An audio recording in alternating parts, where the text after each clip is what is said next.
and welcome to my first ever Q&A on YouTube and Patreon. So I will put this on Patreon first, and then it will go live on Facebook, or on Facebook. I don't really do Facebook. There is someone on Facebook who has like 1,000 followers, but it's not me.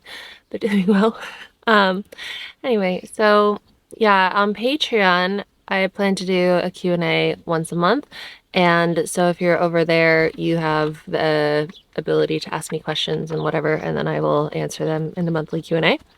But this one was a combination of questions from my Instagram and questions from a post that I made on YouTube a month ago. So we've made it. We've had a busy month. And I'm really excited to do one of these. So the first question that I have is, what origins do you think you came from? I don't mean on Earth. I was actually doing a lot of research on this recently and sitting with each one of these starseed origins and feeling into like which ones felt right to me. I would have to pull them up. Let me pull them up. Okay, so I feel like a combination of these 5 like that come up when you do research of starseeds, but in my meditation there is this planet that I come from that in my like conscious, just thinking, normal day-to-day mind, I can't remember the word usually, but when I'm in my meditation, it's like so clear, and it's a very blue planet. It's a very healing planet, and it feels like home. And yeah, maybe one day I'll be able to talk more on that, but right now I'm not really meant to. So I feel a bit Pleiadian. When I look at like how Pleiadians are kind of supposed to look, they look like me with the white hair. Like I've always wanted to have white hair since I was a kid. The blue eyes. Not that they all have to look like that, but and they are deeply connected to animals and nature, which if you know, you know. Holistic healing. Yeah, so that's definitely like me. Syrian, I feel a lot like as well. Another deep love for animals, especially dogs, whales, and dolphins. I used to live on a boat. I'm manifesting me and my soulmate living on a sailboat. So definitely a bit Syrian as well. Also, Syrians are like really close to Egypt stuff, and so in Atlantis, and I feel very close with Egypt. I don't think that I was here in human form. What I was shown is that I would like visit Egypt a lot when they were in the whole building time. Atlantis, my mom and I both have like crashing water dreams all the time, like big giant crashing water dreams, which is really interesting that we both have it. I feel like I do have some kind of tie to Atlantis. I don't know exactly what it is, but we did kind of like connect those dots. Arcturian, also feel like Arcturian. They are really technologically gifted. I feel like with all of my like spiritual stuff and holistic healing stuff, like I'm also very techie, not like super techie, but I understand like the internet world really well and marketing and all that. So also Andromedan, right? Andromedan. One of you had commented Andromedan starseeds, and when I looked it up, I was like, this is so me as well, because it's like the more free spirit, wanderlust, wanderer kind of starseed. It is really connected to like the arts and music, and which I appreciate all of it. I wouldn't say like I'm super into it. I think music, like someday I will figure out how to produce music, but I haven't had the space to do that yet, or made the space to do that yet, but it is something that I would like to get into.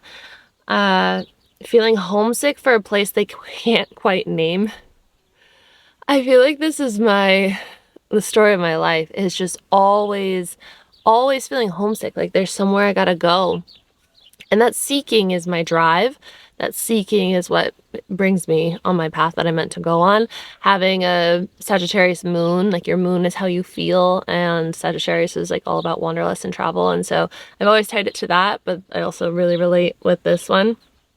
Very independent. That would be I. Lyran? Lyrian? Is it the Lyrian? No, it's Lyran. I also felt like this one. Yes, this is like the lion people. My dog, I named Aslan. I really like Aslan, the lion in Narnia. But I also just love the name. It means lion in Turkish, and he's a Turkish Kangal. And so also connected to Atlantis, Lemuria, and really close to, it's like they're known to look like this feline, lion-like kind of being. Leaders, warriors, like very fierce. And that Sagittarius in me, but also the Aries in me is like very, but I also have like water. I'm on the cusp of Pisces, and I'm a Virgo rising, so I come off like very like, so that, oh yeah, we're still in a Q&A. I need my phone. So that's kind of like where I'm at. I feel like all those combined, I think that what I've gathered so far is like my soul really spent the most time and spends the most time at that home planet that I was talking about. And then I think I've like stopped at those 5 origins and like, you know, spent a lot of time, like become part of them, like, you know, and then carried part of that essence into my current being in this lifetime, because I really don't feel that I'm just one of them, and I don't know that many people do. Just let me know in the comments. Do many people just feel like one, or do you feel like a combination? Cause yeah.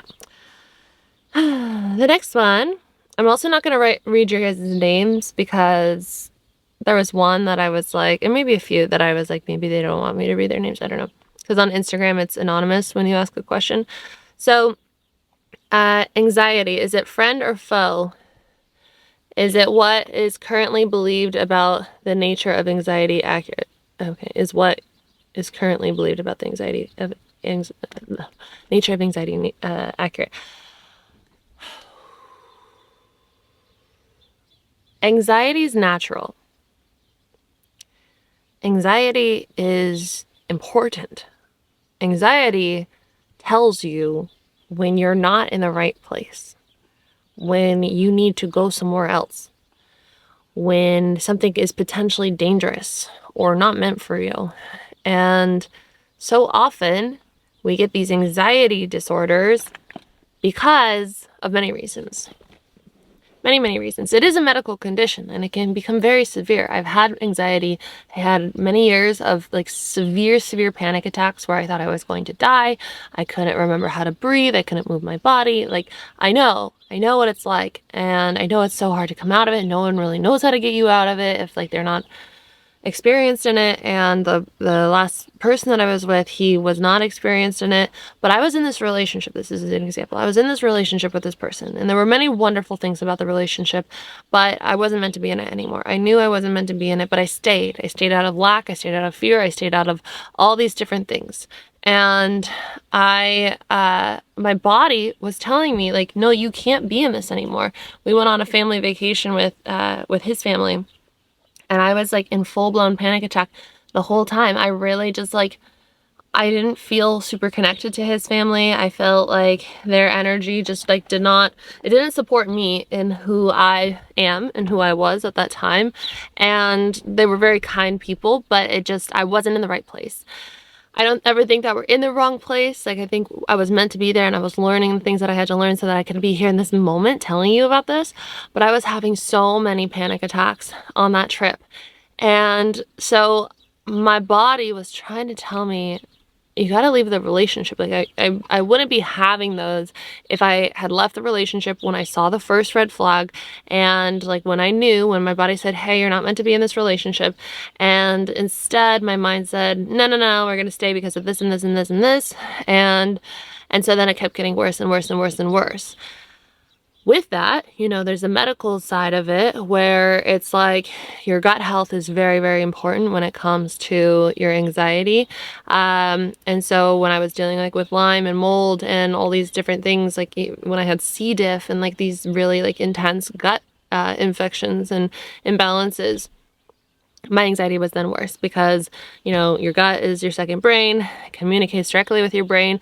Also, if you have like unresolved trauma, you have associations with different things and environments and foods and people and conversations and money and jobs and worth and all these things, like the anxiety, and it can all get messed up because you're like, I don't know, like what is it, and like where am I, and how do I, and your poor nervous system is like, I can't do it. And so you just like kind of think about it, like a little scared child in there who's just like, with all those things that I just said, just like screaming at it. And it's just like, I don't know, because your limbic system has the intelligence and the maturity of a 3-year-old.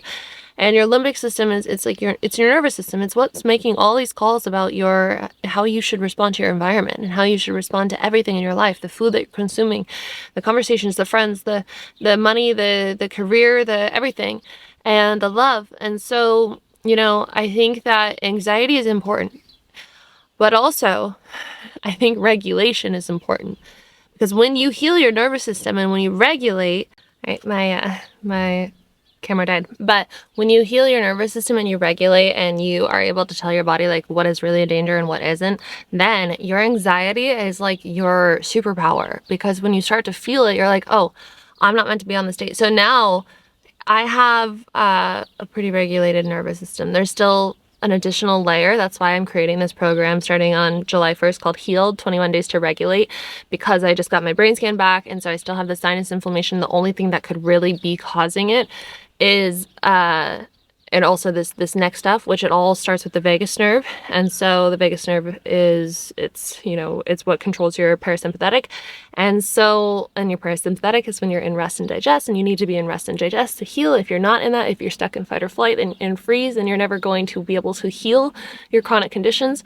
And so I still have a little bit left of this, and I know I can reverse it with my brain retraining. And I was just able to also confirm that it wasn't anything more serious. Like I didn't have like a tumor or anything. I had a benign cyst. And that's what I was really checking out, was this like unknown space that they saw in the CT. So anyway, now that I have a pretty regulated nervous system, like to the point where I feel really clear and I can read my body, I will know, like when I was taking client calls, I was getting, there was a period of time, which this was my divine teacher and lesson, but there was a period of time where I was getting so many calls with people that were not of the right intention. Like I made it very clear in my sales page, like this is for the intention of receiving coaching and mentorship, and if you want to work one-on-one with me in that fashion. But a lot of people were coming to me because they wanted to connect and like get a chance romantically. And my anxiety was telling me every single time I would start a phone call, like if they didn't give it away in the first like few emails or something, then I would feel it. And then we would go through the phone call, and then I would pick up like, oh, it's this again. But my anxiety was able to tell me from the very beginning. I would start to get racing heart, and I'd be like, oh, it's that. And so it's incredible. It's your intuition. I also, like in dating, if someone is giving you butterflies, that is anxiety. That is not necessarily a good thing. That is your chemistry spiking. And so very honestly and openly, I will share that last year, there was someone that came into my orbit that was the butterflies, and was completely not my type at all. But they were spiking the chemistry. Somehow there was chemistry. And I had already learned about this topic of chemistry and already learned about how butterflies are anxiety. But I was like, well, I'm clearly like, I have to learn something. But I had this person as an option, and I also had the really safe person as an option, like the wonderful safe person who I manifested. I literally like wrote down every single thing that I wanted, and he was it. He was everything that I wanted. But I could not feel connected to him because he was in a way boring. But so we get addicted to that anxiety, and then we start going towards it, and we think that that's safe because it's familiar. And so I had to go down that path, and with awareness, with complete openness, just to see, like, from a whole new perspective, to see like why that was still living in me. And I saw it. I saw it real clear. And then I healed it. And as soon as I was able to heal it, that person just like left the country randomly, and I never, that's over. And now I feel safe in my body, and I feel safe like in relationships, and I'm able to hold space with somebody who feels like that too, and know that that is what I want. And so I've been able to work through and work with the anxiety as, a guiding light. And I think that it can be a really beautiful partnership if you learn how to have that relationship with anxiety. We might have to make this into a few different videos because we're only on question 3. What would you say is our true essence / being, the spirit or the soul? I mean, to me, the spirit and the soul are the same thing. When I tap in, like there's slightly a different, like, what do I want to call it? There's like a slightly different, it's like a portion of your soul. Like, your soul is everything. And then you have your spirit, which is like your essence. And it is like what makes you, you. And so what is the question? What is our true essence / being? Well, I guess then our essence would be the spirit and our soul would be the being. So the soul is like what we have throughout our entire life, but the essence never goes, or the spirit never goes without the soul. I think the spirit is just how the soul is perceived. So anyway, that's what came to me in that. Do you think that you're an old soul? Greetings from France. Greetings. I do think I'm an old soul. I think that this planet that I have been shown that I, come from, it always is shown to me like I'm like, where is this in time and space? And even though like time isn't real, but I always hear like this is the beginning of time. And so, but everything is the beginning, everything is the ending. It's all the same thing, right? It's all an illusion. But ever since I was a child, I've always been told I'm an old soul. And to me, like, I always knew what that meant. I always knew that, like, I had been to so many different planets and so many different realms, but not Earth. Like, Earth, I think I'm a wanderer. I think this is my first time here as, like, a human. I think that a part of me is like, did I really have to freaking do this? But at the same time, like, I think it's fascinating here. But, I don't think that old souls are like, I've dated some people where they're like, I really like old cars and rock and roll music. Like, I'm an old soul. And that could be. But I think an old soul, like, it goes back further and further and further. It's all relative, but like, it's more than just the existence of planet Earth. And so, yes, I do feel pretty ancient. So, hard-hitting question here. For the rest of your life, you have to pick either apples or oranges. What do you pick and why? That's hard because I've been having apples and oranges every single day recently. And I really like apples because I have this like policy with my dogs where we share apples. Like, there is no apple without sharing. And so as soon as I take a bite into the apple, they both run up to me. Zima doesn't really care so much. She's laying right here. So I take a bite, I have one, they have one, Arlo gets one, Aslan gets one, I get one, and we share. It's really cute. So I enjoy that.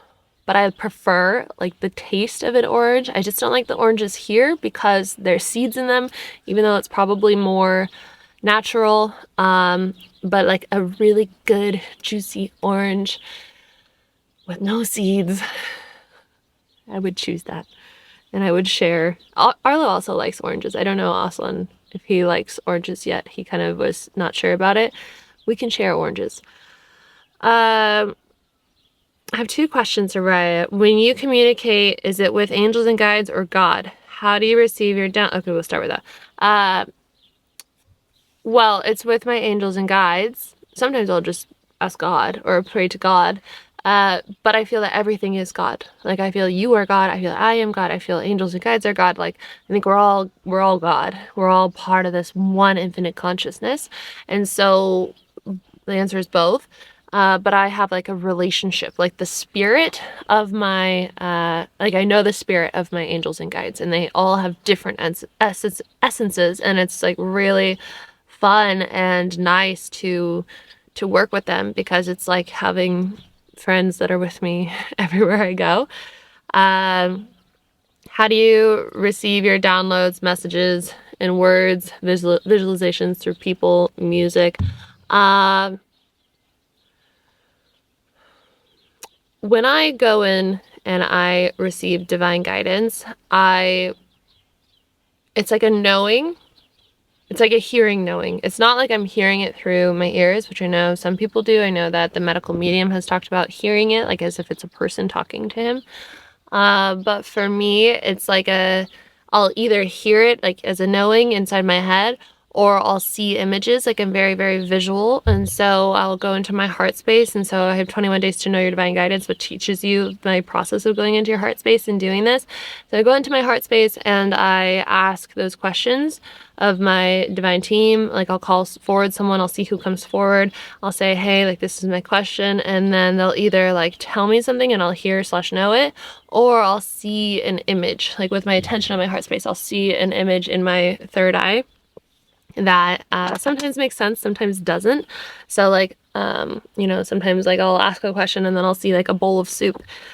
And then I have to like kind of think about what soup is. And I have to like, dissect the concept of soup. But then like by dissecting it, I'll find like, oh, I have to understand that like I'm a mix of everything and blah, blah, blah, whatever. I forget what the soup thing was, but it was something that came through like a year or two ago. And so, there's also then like I ask for guidance, signs, whatnot in my perceived reality, like this person who's in my orbit who feels very high potential. I asked God, actually, I said, hey God, send me a sign if this person is meant to be in my life, like if this is the person for me. And synchronicities are often that thing that I see as my sign the most. Hold on, let me get my puppy. Right. I was able to call him forward. I have Zima there, Arlo over there. He's over there barking at Duchess. Zima, don't growl at him, please. Let me grab him up here. She's such a grump about him in the van. It's your van. He's almost the size of Arlo. Thanks, baby. That was so sweet. You want to answer questions with Mama? Anyway, that day, the person texted me and I had gone to the beach with Aslan and Arlo, and he said, how many photos did you take at the beach today? Over 100 or under 100. And like, it was such a random thing to say. Like, he's never asked me about how many photos or videos I've taken ever. And when I went to check how many photos I had of our beach day, because it's really beautiful there, I had 100. And so these synchronicities are really how the divine communicates with me too, to say like, yes, you're on the right path. Arlo, don't do it. He has this habit of scratching holes in my tent. As soon as I sew it back together, he scratches it again. Okay, the next one. What if I have no idea what I want to do and I just want to heal but nothing works? What if I have no idea what I want to do and I just want to heal but nothing works? That's a jam-packed question, which I see myself in a lot, and my past self. So the first part, what if I have no idea what I want to do? If you have no idea what you want to do, just ask yourself what sparks your joy. What sparks your curiosity? And it might take some time to actually know what that is. And sometimes it can be hard to know joy, especially when you're in a dysregulated state. Like when I was in my most dysregulation, part of my brain retraining steps that I do is bringing forward a memory of the past that is high vibrational and filled with joy. And my brain told me, like, I don't have any joy-filled memories. But I do. It just took some time getting used to it. And so if you don't know what to do, I would suggest doing some regulation first. If you're dealing with chronic illness, then I would invite you to Healed 21 Days to Regulate on July 1st, because that will help you get into regulation so that you can get to a point of being like, oh, this is my joy, this is my curiosity, these are my breadcrumbs of my life. And then the other part is I just want to heal, but nothing works. I would also say Healed 21 Days to Regulate, because it's what changed my life. Like I've shared this before, but I spent my medical bills the first year of treatment. I was in treatment for 4 or 5 years, undiagnosed for like my entire lifetime. But until that point, my first year was over $400,000 in medical expenses. Insurance helped with a lot of that, but that's how much I was trying different IVs, different medications, different treatments, different detox protocols. You know, I got rid of all my belongings. That wasn't included in 400,000. I had to get rid of everything I owned, all my clothing, all my furniture, everything, because it was contaminated with mold. I got worse and worse and worse and worse and worse. Nothing was working. And so the thing that really moved the needle the most for me was healing the nervous system. And I've seen it in friends that have been bedridden. I've seen it in friends that have been stuck to a wheelchair. I've seen it in friends who couldn't leave their home, and clients that couldn't leave their home because of EMFs. Couldn't even call me for our sessions because like their landline was too much EMF. Like they had to at some points be like, okay, I can't do anymore. Like we'll have to talk again in a week once I heal from this phone call, because they were so sensitive. So yeah, I would say regulating the nervous system and then finding your joy and your curiosity. What are your visions for the future? I love these. You guys are so cool. What are your visions for the future? Do you see yourself staying in Europe long term? That's a great question. What are my visions for the future? My visions for the future are that I will have multiple home bases around the world, and I will have a sailboat that I will travel the world with my 2 dogs and my cat and my future person and potentially our human babies. And we will also have our homes in places that I think are like maybe Italy. It's maybe. I love Switzerland. I'm like half my family's from Switzerland. I really could see myself with a base in Norway, even though I haven't been there yet. And I really miss California all the time. I miss California so much. I love, love, love South Orange County. It's where I was living. And so I would see myself with a base there, and I would also see myself with like a base maybe in like Thailand, or yeah, somewhere around there. Thailand is nice because I could sail there with the dogs and they can come in, but Bali is very strict. Indonesia is very strict about bringing animals in. It's like not possible. So unless you smuggle them. So I think that having bases all over the world, I don't think that it's Italy, like just Italy. I don't ever see myself settling down. I'm not that kind of person that really could. I see myself being with somebody who also is like that. And my number one value in my life is my purpose, my mission. And so I always see myself making videos. I always see myself creating these like programs. I see myself writing books. I see myself, you know, going on podcasts, maybe having a podcast. Oh my goodness. Starting some businesses. Like I really want to start some different businesses in the next year. Oh my gosh, you are so big. Look how big you are. You're going to be bigger than me. It's crazy. He's the biggest of his litter right now. Yes. And you are the only one that gets to travel the world.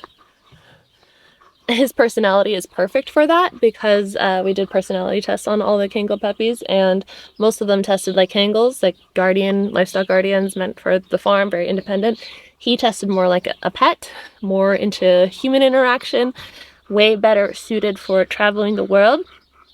This is not part of the Q&A, but I've been doing research on like how he would do on a boat because of his breed.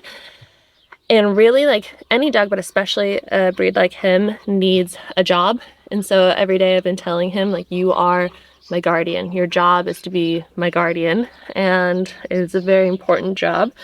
And so he'll be the guardian of the boat. He'll be the guardian of all of our homes. He'll be the guardian of our family. And he takes that very seriously. I mean, all night he stays very alert whenever Zima comes walking by the tent, because she stays out at nighttime now. He's like, who's that? Who's that? I'm like, you're 3 months old. And then Arlo, his job, I've given him the job too, like been very clear, like your job is to be my best friend, my support, my co-pilot. Duchess, I don't know that she cares if she has a job. She'd be like, work. I don't want to work. And then Zima's also my guardian. And so, but she does that. Anyway, where were we? How long have we been here? Maybe I'll do 2 more.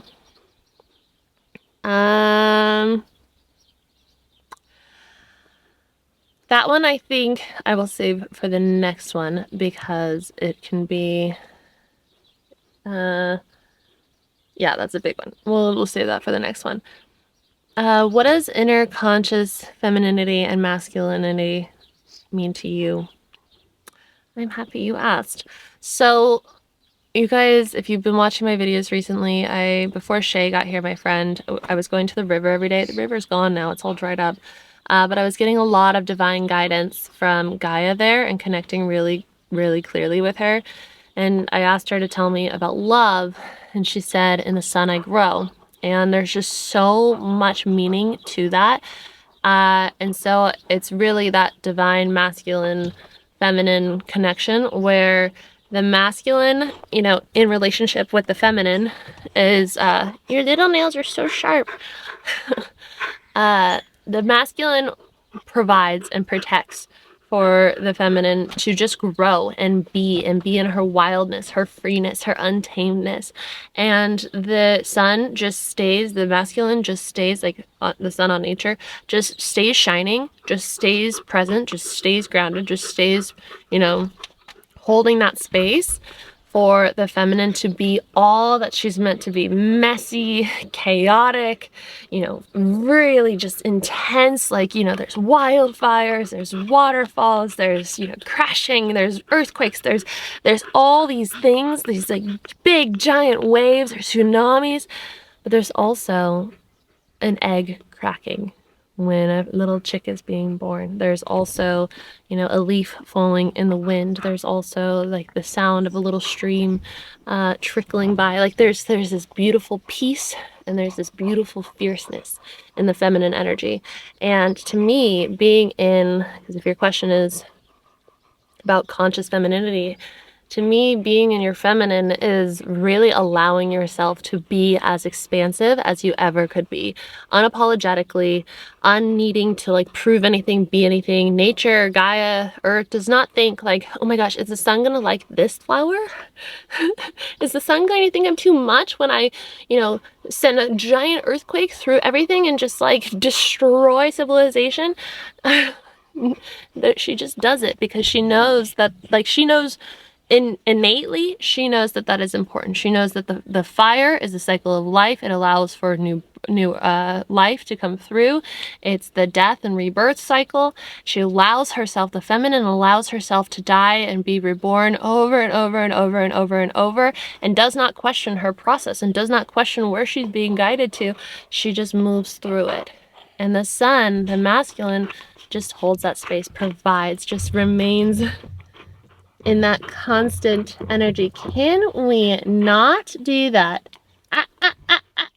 Oh, Jisoo, good boy, good boy. So yeah, that's why I started the retreat, women's, or Wild and Free Women's Retreat. And so if you would like to join me in the fall here in Italy, I have some spots open for that, so you can go ahead and apply for that. And then this will be the last one for today. So, have you been doing any meditations to help heal your injuries? No. I mean, there's many layers to that question. Specifically my ankle, No, because I think I've had to go through a lot of different layers of understanding this injury. Like part of me was stuck in that old timeline of like having ankle injuries before in the past where I it would just get better, and I've been like waiting now every day for months like, oh, it's just gonna get better, it's just gonna get better, like being in denial about it. And so I've been checking in with my angels and guides about it, and I will get like guidance on why it's happened and why I'm still here in it. But I also haven't tried to go in to heal it because a lot of what I've been told from different psychics and whatnot is that in this lifetime my physical stuff has been like almost like karmic agreements to help me learn the lessons that I need to learn. And so I haven't really been feeling like I need to go in and be like, I use my free will to heal, which I could say like, I use my free will to choose that my ankle is healed and in perfect health, and that I'd be downloaded with all of the lessons that I need to learn, and then trusting that. But then there's the work of allowing myself to trust that. I've had to go on this journey recently of being okay with changing my plan.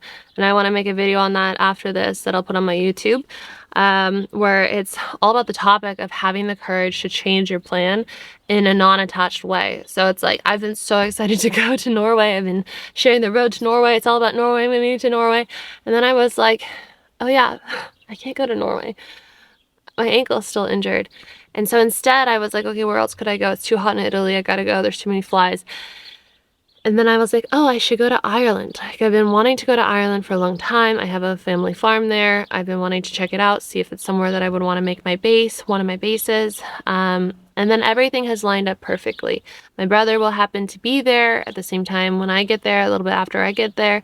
It'll be perfect for my animals. It'll be perfect for me because I get to go to Ireland. I get to see some family. The person who's in my orbit could potentially meet me there. We're both going through some injuries, so it's like Norway doesn't really look like the right timing.